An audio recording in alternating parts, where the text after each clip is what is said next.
सुनो सखी के संगे अपना दुर्गा माई के मेला में आबू ना। लाल लाल चुनर चढ़े बैयो, लाल लाल चुनर चढ़े बैयो, मैया रानी के महिमा जय जयकार छै। सुनो सखी के संगे अपना जनकपुर के मेला में आबू ना। सुनो सखी के संगे अपना नवरात्र के मेला में आबू ना। लाल लाल चुनर चढ़े बैयो, लाल लाल चुनर चढ़े बैयो, शेरा बाली के महिमा जय जयकार छै। सुनो सखी के संगे अपना जनकपुर के मेला में आबू ना।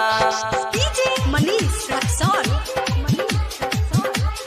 Music by Kumar. स्वर्ग से सुंदर लागै छै शेरा बाली के दरबार ये। सब कोई मिल के करबै ओहिठाम जय जयकार ये, जय जयकार ये।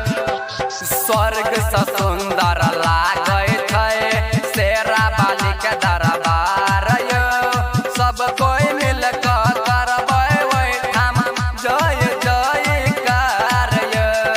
कके बहाना कौनो यहाँ, कके बहाना कौनो यहाँ, अपना मम्मी के समझाबू ना।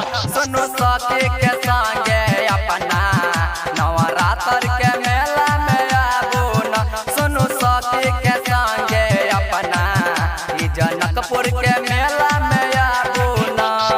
Chanchal Recording Studio, Janakpur Dham, Nepal. DJ Manish Raxon.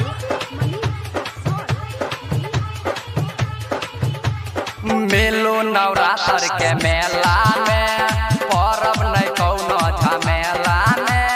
अहाँ के अपन काम घुमाइब पिपरा नगरिया यो, पिपरा नगरिया यो।